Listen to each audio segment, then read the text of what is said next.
Bienvenidos a Entérate, un espacio de difusión de las actividades institucionales, académicas y de actualización del Tribunal Electoral del Poder Judicial de la Federación. Continuaremos hoy, amables amigas y amigos, con el encuentro de Ética Judicial Electoral a un año del Código Modelo, evento impulsado por el Centro de Capacitación Judicial Electoral del Tribunal Electoral del Poder Judicial de la Federación. Les presentamos a continuación el conversatorio con el tema Los principios y valores de la ética judicial electoral, con la participación de la doctora María del Carmen Platas Pacheco, quien realiza una ronda de preguntas y respuestas. Asimismo, tendremos el placer de presentarles el panel con el tema Ética Judicial Iberoamericana y la Ética Judicial. Esta plática está a cargo de la magistrada de Brasil, Marlene Fuberki, quien expone acerca de la implementación del modelo de código y ética en la nación brasileña, donde se establece que el ejercicio de la función judicial no debe, obviamente, ser arbitrario, pero en ocasiones es inevitable que el juez ejerza un poder discrecional. Esa discrecionalidad judicial implica innegables riesgos que no pueden solventarse simplemente con regulaciones jurídicas, sino que requiere el concurso de la ética. Quédese con nosotros con estas pláticas a un año del Código Modelo. Comenzamos.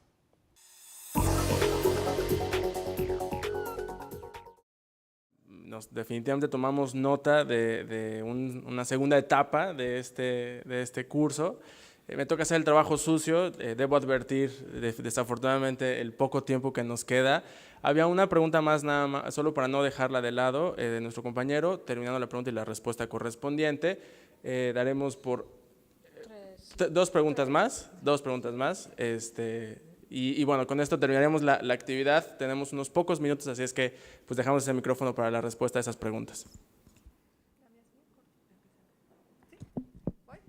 Bueno, nada más quería preguntarle a la doctora si usted considera entonces que la independencia, la imparcialidad y la neutralidad están incluidas en un mismo, digamos, en un mismo núcleo, como que tienen un mismo núcleo, una misma raíz, y después de eso, ¿cómo distinguir la muy fina línea que hay entre la neutralidad y la imparcialidad? Porque, como usted decía, la imparcialidad es para ver de pronto actos procesales. Para otros, la imparcialidad es dejar fuera las emociones. La neutralidad para usted es, digamos, presidir y prescindir, ¿no? Y para otras personas la neutralidad es crear equidistancia. Nada más, ¿cómo distinguir esa fina línea que puede haber entre la neutralidad y la imparcialidad? Y si son todos del mismo núcleo, ¿no? Sí, bueno, y es que al final tanto la neutralidad como la imparcialidad se exigen en la función judicial y jurisdiccional. La delicada línea, Lucy, que separa una de la otra, tiene que ver con el acto interno y el acto externo. La neutralidad es un animus, es previo al acto. Todos nuestros actos, en tanto seres racionales, están precedidos de un ánimo. Todo lo que hacemos tiene un momento previo a la concreción del acto, que es el ánimo con el que lo realizamos. Así hablamos de intención o ánimo. La intención o ánimo a la que se refiere la neutralidad en materia electoral es la de presidir prescindiendo de toda postura. Solo se puede ser neutro si hay una actitud de abierta escucha, de una actitud de no prejuicio. El neutro es ese, la neutralidad es eso, un no prejuicio frente a lo que se va a escuchar, frente a lo que se va a conocer. Y entonces, esto es interior. Una persona se presenta, un juez se presenta a una audiencia con un ánimo o no de neutralidad. El ánimo que se le pide es el de neutralidad, es decir, de una abierta escucha a dos posturas controvertidas en controversia sobre un mismo asunto. Ese es el ánimo y esto es interior. Entonces, la diferencia entre neutralidad e imparcialidad es que la neutralidad es interior, es un ánimo, y la imparcialidad son actos externos, manifiestos a la vista de todos, en que el juez efectivamente concedió a las partes de la contienda igualdad de armas, todas las oportunidades, todas las posibilidades que la ley le da. La delicada línea, como tú bien dices, Lucy, que separa una cosa y otra, pues está entre lo que se encuentra antes del acto, que es el ánimo, y el acto concreto, en el cual se manifiesta o no que el juez ha sido imparcial. Y lo deseable es que lo sea. Esto es, de nueva cuenta, un tema que tiene que ver con un hábito y consecuentemente con una virtud. La virtud de la neutralidad, de la imparcialidad, es algo deseable en el juzgador, y que el juzgador en cada momento pues tiene o no la oportunidad de ejercitarse o no en esa virtud, ¿no? Por nada. Y luego… Bueno, sí, en realidad era concretar todo lo que se ha expuesto con más que una pregunta, con una reflexión. Considero entonces que la forma en que el impartidor de justicia de expresar su neutralidad, su imparcialidad y quizás hasta su independencia es definitivamente entonces en una sentencia en donde debidamente fundada, motivada, respetando las garantías del debido proceso, etcétera, es la forma en donde la sociedad va a ver reflejado todo este tipo de principios de neutralidad, imparcialidad y insisto, quizá también hasta el de independencia, ¿no? Era esa la reflexión que quería compartirles. A ver, no nos olvidemos que la sentencia es el resultado final de un proceso que ha tenido etapas, ¿verdad? Y esas etapas pues son las propias audiencias y son todos esos momentos previos al dictado de sentencia. Sin lugar a dudas, la sentencia tiene un enorme valor, pues porque ahí se concreta la decisión del juez respecto de aquel caso controvertido que ha sido sometido a su consideración. Pero la sentencia es el producto final de un trabajo previo. Es decir, no solo se pide, y entiendo muy bien la preocupación del doctor Cárdenas en decir, híjole, qué trabajo tan difícil, qué trabajo tan difícil ser juzgador, porque no solo se pide que la sentencia sea una expresión acabada de neutralidad y de imparcialidad, sino que se pide que a lo largo de todo el proceso se viva la neutralidad y la imparcialidad. ¿Me explico? Es decir, llegamos al momento final de la sentencia, pero la sentencia tiene toda una historia atrás en la cual quedó o no de manifiesto que aquellas partes que contendieron estuvieron o no en la presencia, en la consideración de un juez neutral e imparcial. Se manifestará ciertamente en su sentencia todo el trabajo que hizo a lo largo del proceso de la causa que conoció. Es decir, no es solo un momento, es todo lo que hay atrás de ese momento que pues cada vez más es público y cada vez más la sociedad lo sigue y cada vez más la sociedad es exigente y está atenta del comportamiento de sus jueces.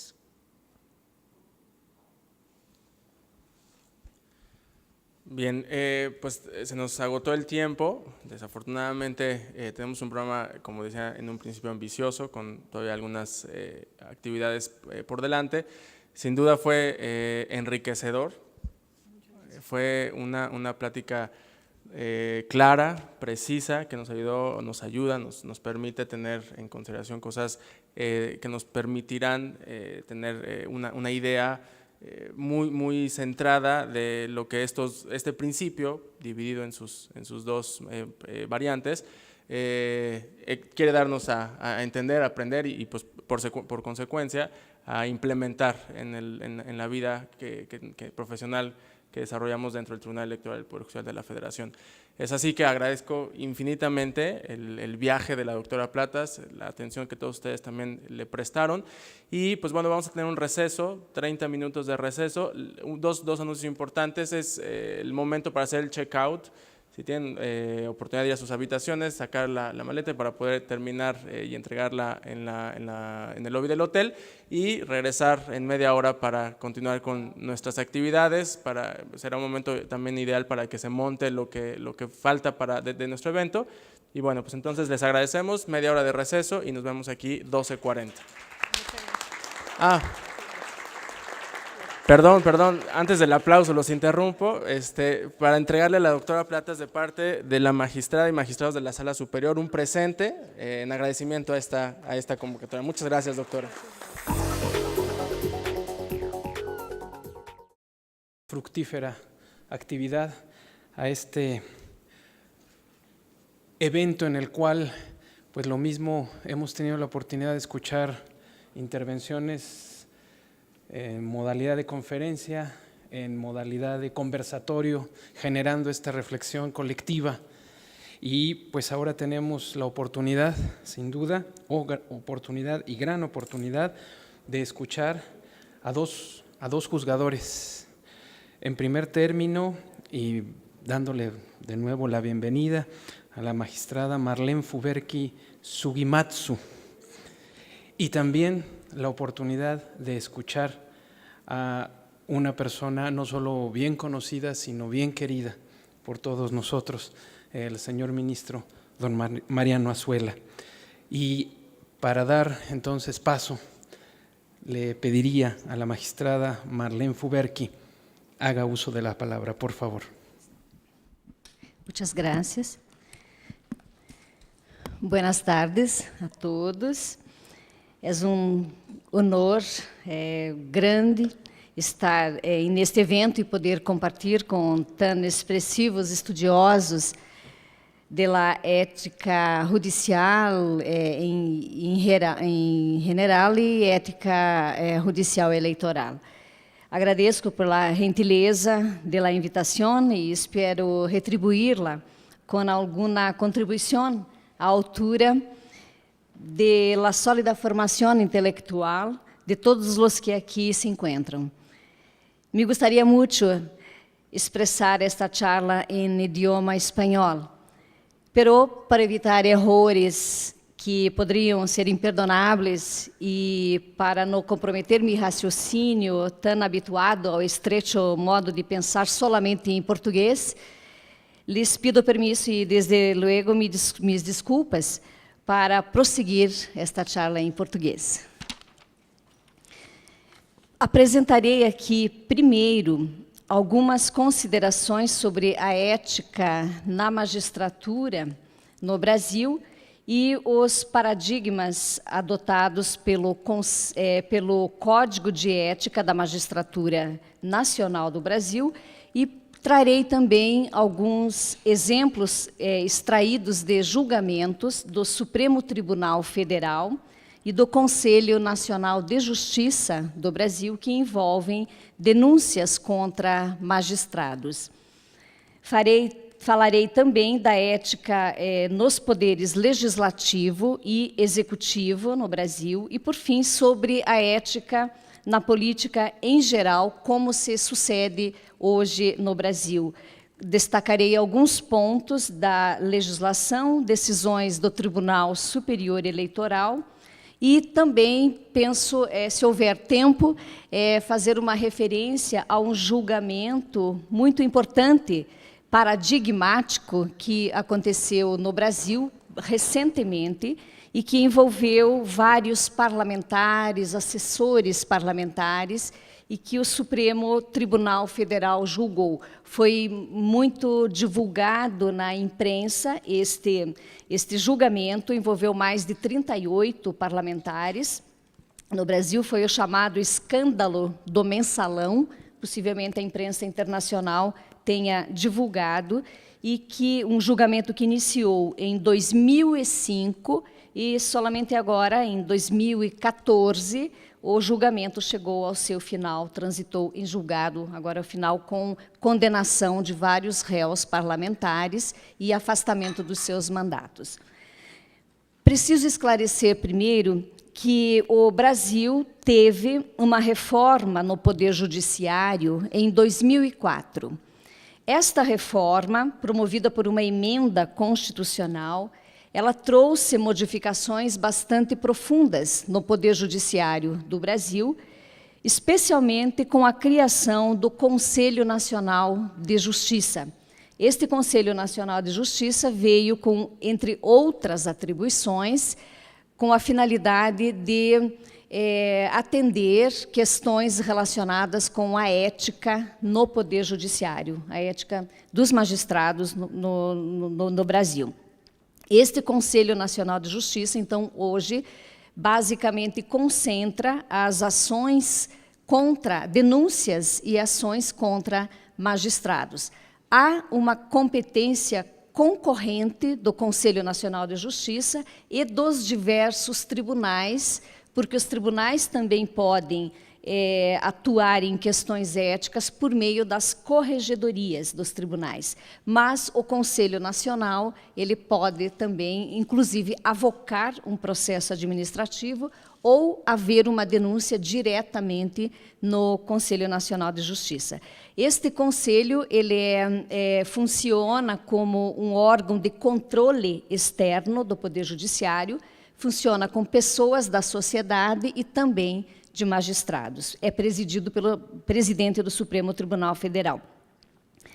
Criado o Conselho Nacional de Justiça, isso em 2004, em 2008, o Conselho Nacional de Justiça criou o Código de Ética Nacional da Magistratura. Então, o Brasil conta com um Código de Ética, este é o Código, né? Código de Ética da Magistratura Nacional. Ele foi criado pelo Conselho, não é uma lei, não passou por um processo legislativo, mas ele tem sido, foi apenas uma norma do Conselho Nacional, pelo seu plenário, mas ele tem sido aceito e aplicado por ele próprio, pelos tribunais e também pelo Supremo Tribunal Federal, o que, na prática, tem lhe dado legitimidade como uma norma para atuação em relação a questões dos magistrados. Houve algum questionamento da magistratura pelo fato justamente deste código não ser uma lei, né, instituído como uma lei, mas hoje ganhou legitimidade porque o Supremo Tribunal Federal passou a aplicá-lo. Este código, de 2008, ele contém os mesmos princípios e parâmetros do Código Ibero-Americano de Ética Judicial. Então, no Brasil, quando se usa um código de ética, não se usa o Código Ibero-Americano, mas o Código da Magistratura Nacional, porque os preceitos são basicamente os mesmos, né? Independência, imparcialidade, transparência, integridade pessoal, diligência, dedicação, sigilo profissional, capacitação, honra, decoro, enfim, todos os valores e princípios contidos no Código Ibero-Americano. Eu penso, então, aqui, para tornar um pouco mais concreta esta minha fala, eu não farei referências e considerações teóricas sobre esses valores, mas procurarei trazer, então, a vocês alguns exemplos práticos de como o Supremo Tribunal Federal e o Conselho Nacional de Justiça têm atuado. Vou me centrar aqui nos fundamentos utilizados pelo Conselho Nacional e pelo Supremo para atender, então, essas questões relacionadas com denúncia de juízes, destacando exatamente esses valores contidos no Código de Ética Nacional e no Código Ibero-Americano de Ética Judicial. Trago como exemplo aqui uma primeira decisão proferida pelo Supremo Tribunal Federal, em que um juiz de um tribunal pediu a aposentadoria, pediu a jubilação, né? Um juiz pediu a jubilação, e este processo de jubilação foi paralisado.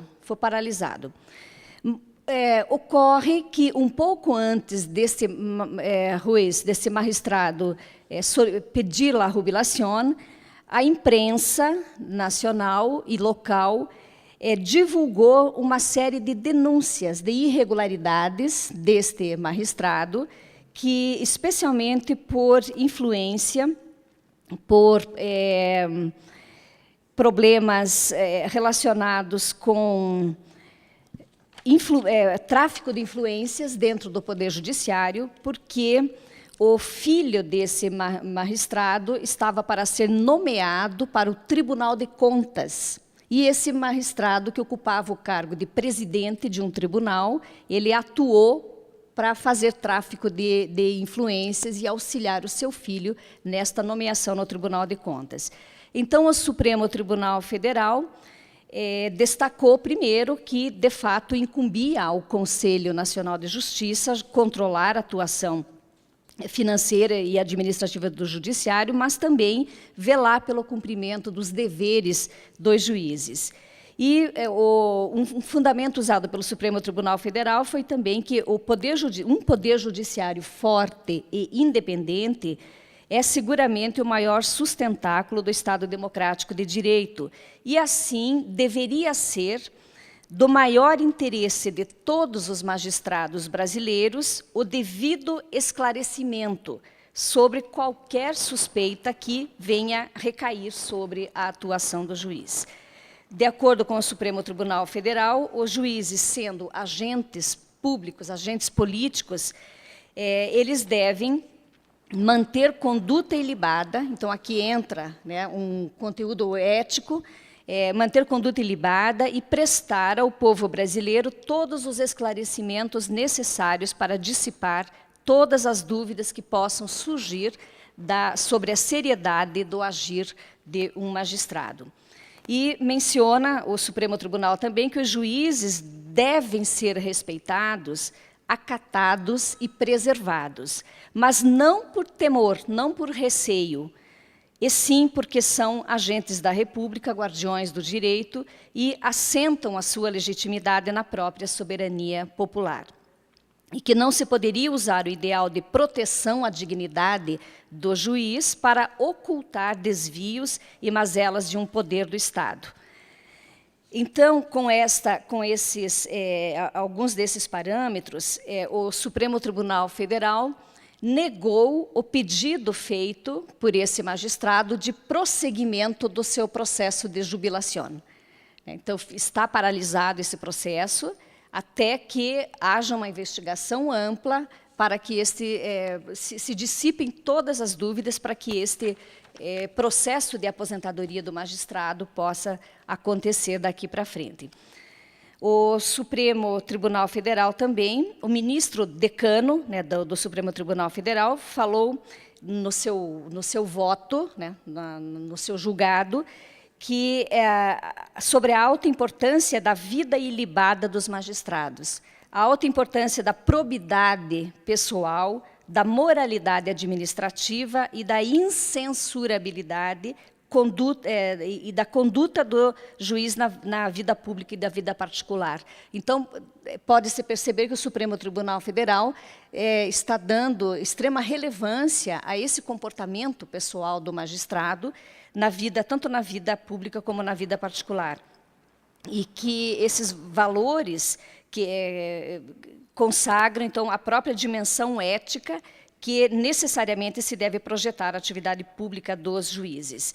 O Supremo Tribunal, então, mencionou que o cidadão tem o direito de exigir que o Estado seja dirigido por administradores íntegros, por legisladores probos e por juízes incorruptíveis, isentos e juízes imparciais, que desempenhem suas funções com total respeito aos postulados éticos-jurídicos que condicionam o exercício legítimo da atividade pública.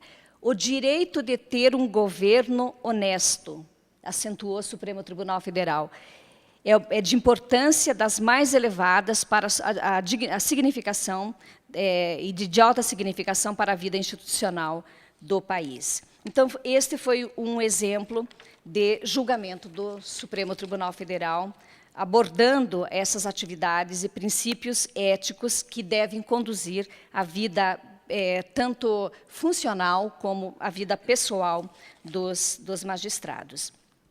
Um segundo exemplo que trago aqui é um exemplo em que se tratou, aqui foi o Conselho Nacional de Justiça, que atuou nesse primeiro momento. Então, foi um exemplo de reconhecimento de que o magistrado não agiu com a devida prudência. Houve um processo, aqui um processo administrativo disciplinar contra um juiz de primeiro grau, em que foram apuradas várias irregularidades. Houve uma sindicância contra o juiz de primeiro grau para apurar irregularidades. Quando o tribunal competente apreciou essa sindicância, o tribunal simplesmente extinguiu o processo sem dar continuidade a ele. E este caso, então, foi denunciado para o Conselho Nacional de Justiça, e o Conselho Nacional entendeu que essa sindicância deveria, sim, prosseguir, porque havia fortes indícios de que o magistrado de primeiro grau estava agindo, né, com morosidade excessiva e com injustificado retardo na tramitação dos feitos. O CNJ, o Conselho Nacional de Justiça, então, mencionou que, constatado que a decisão do tribunal a respeito da sindicância foi absolutamente errada, porque os autos do processo continham todas as provas contra o juiz, o Conselho Nacional de Justiça, então, entendeu que o tribunal não poderia ter paralisado o processo de sindicância, deveria ter instaurado um processo administrativo, e o CNJ aqui, então, reviu a decisão do tribunal e determinou que o processo voltasse para que o tribunal prosseguisse no processo disciplinar. Então, foi uma interferência bastante grande do Conselho Nacional de Justiça numa decisão do juiz. A decisão sobre a prudência retorno a ela agora, foi a que o Conselho Nacional de Justiça considerou que uma determinada magistrada agiu de uma forma totalmente voltada a beneficiar uma das partes do processo.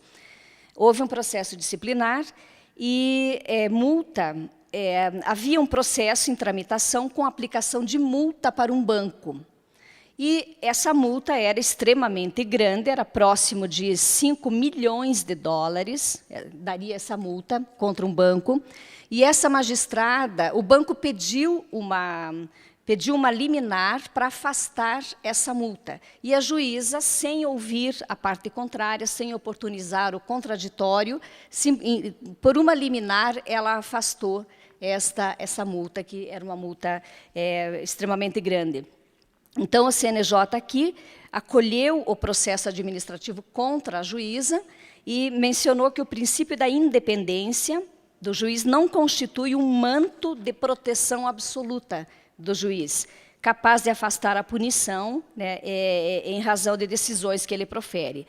E que a independência judicial é uma garantia do cidadão para assegurar julgamentos livres de pressões, mas sempre de acordo com a lei e com o direito. E o CNJ, o Conselho, entendeu que a juíza aqui, ela violou os deveres de parcialidade e de prudência ao não possibilitar, né, ao agir dessa forma, com assodamento e não permitir a ouvida da outra parte. Essa decisão foi muito questionada do Conselho Nacional, porque a maioria dos magistrados brasileiros entendeu que, como se tratou de uma decisão dentro de um processo, a via possível de discussão seria a via do recurso dentro do processo e não uma denúncia no Conselho Nacional de Justiça, porque estaria havendo uma interferência do Conselho Nacional de Justiça sobre decisão proferida dentro de um processo.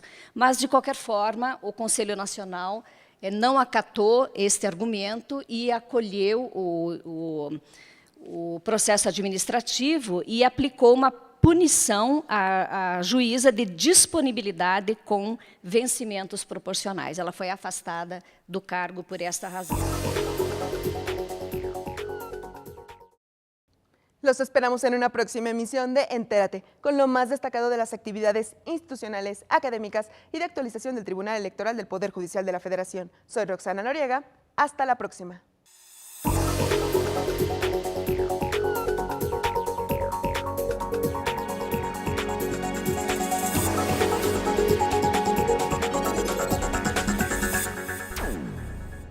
Este año, elegiremos diputados federales y autoridades en 17 entidades federativas. Las y los mexicanos podemos tener la certeza de que contamos con instituciones fuertes. Muestra de ello es el reconocimiento que recibió el Tribunal Electoral como la mejor institución electoral del año, entre órganos de todo el mundo. Lo que ratifica nuestro trabajo de cara al proceso electoral 2015. Tribunal Electoral del Poder Judicial de la Federación. Tú tomas la decisión, nosotros la protegemos.